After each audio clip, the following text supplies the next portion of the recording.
Hello, I am here to talk about the eternal sunshine of the spotless mind.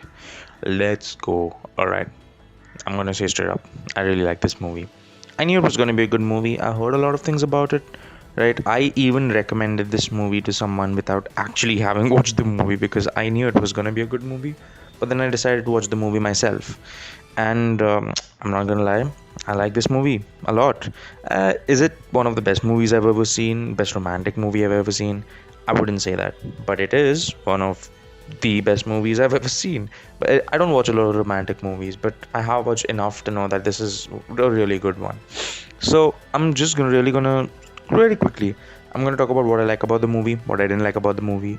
If I had to rate this movie, I would say it's an 8 out of 10. I'm gonna put that out there, and now I'm gonna explain why it's an 8 out of 10. It's positive score for me, right? I 8 out of 10 is really good. First of all, I love how raw this movie feels. There's something about, I don't know, maybe it's because of the camera used for shooting it, or maybe it's the fact that it was released in 2004 and the times were different, but something about romantic movies which came in or which do come in after like post 2010s, they just feel so polished to the point where you know you're watching a film. And now, see, this is where I'm sure I'm not gonna be making any fucking sense, right? But there's something about this movie which almost feels like you're not watching a film, you're just watching people and their lives. I don't know. Is it the low budget of the. I really think the low budget contributes a lot to the feel of this movie, right? It just feels like an indie film almost, and it works. It feels very raw, it feels very genuine. It does not feel like I'm watching actors act out a scenario. It does not feel like, oh, oh my god, here's another romantic situation which works this way. It just feels very raw. And I love that it's not polished. The grainy film used, it just works, right? I think that's one thing I noticed immediately halfway into the movie. I was like, this feels very genuine. Again, maybe that's just like maybe that was the best they could do back then, or maybe that's how low budget films are, but something about it just works in this film, right? The other thing I like about this movie, despite the start, like I have a friend who basically did not continue watching this movie after like the first 15 minutes because he was like, it was depressing as fuck, and fair. But on the contrary, this movie is surprisingly funny. Like there's a lot of moments which is genuinely like humorous. Because even I was heading into it thinking, okay, this is gonna be like a really depressing movie, but it's okay, I'm ready to bear through it.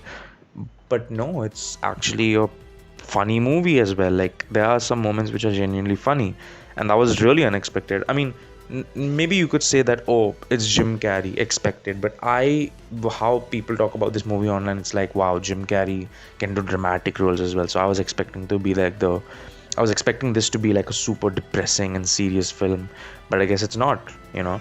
It still is to some degree, but yeah, it's quite funny, and I like that.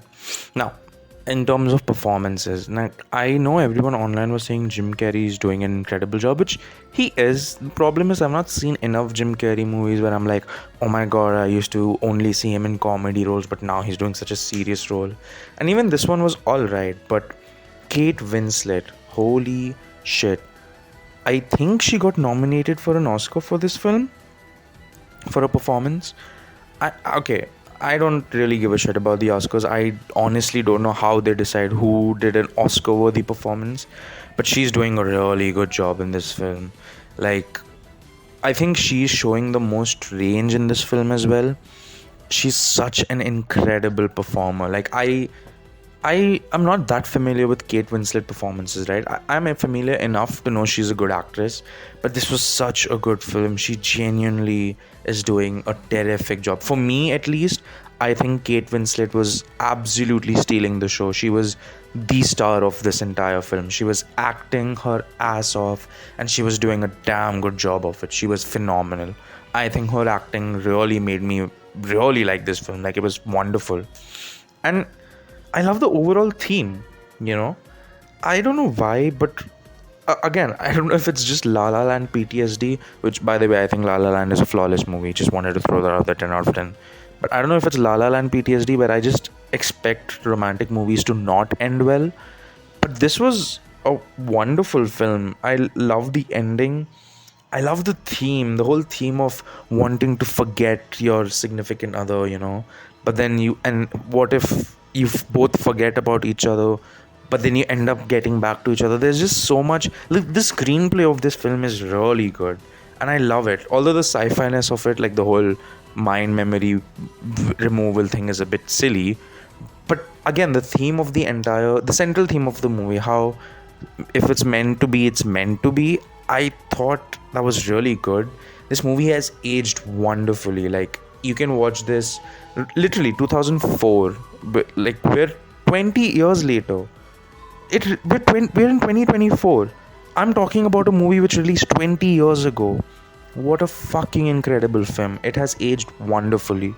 God bless this movie. But of course, not everything about the movie was good. I mean, there's a reason I said earlier it's an 8 out of 10.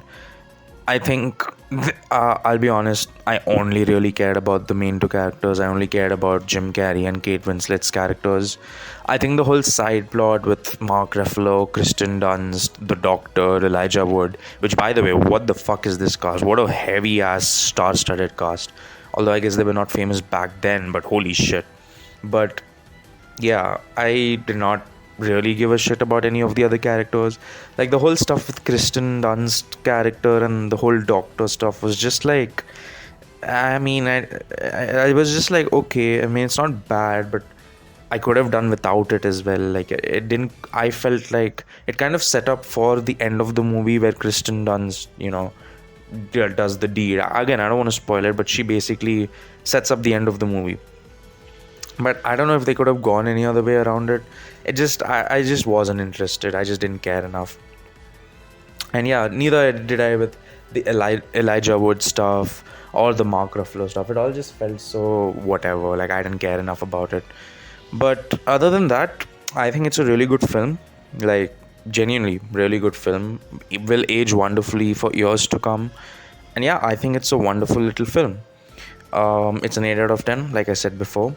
And that's all I have to say, really. Did you guys watch this film? Let me know in the comments below. Let me know what you liked, didn't like. And yeah, I guess I'll see you all in the next video. Bye.